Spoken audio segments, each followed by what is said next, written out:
షర్మిల తెలంగాణలో ఉంటూ మోదీకి ఏజెంట్గా పనిచేస్తుందని ఎమ్మెల్సీ రాజేశ్వరరావు విమర్శించారు.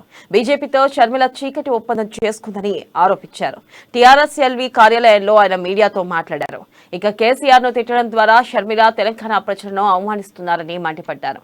వేలాది మైనార్టీ సంస్థలను మూసివేసింది మోదీ ప్రభుత్వం అని, అలాంటి మోదీతో ఎలా చేతులు కలుపుతారని ప్రశ్నించారు.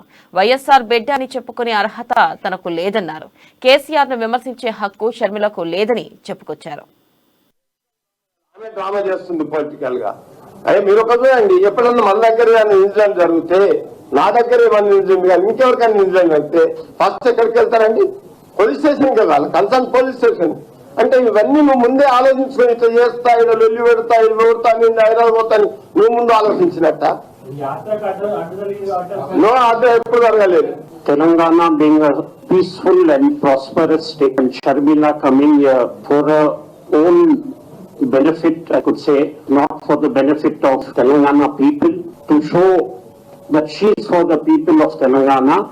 There is nothing less for Telangana people. The population of Telangana is happy. CM is looking after each and every citizen of Telangana. Let it be any community, let it be the farmers, the weavers, every community which was neglected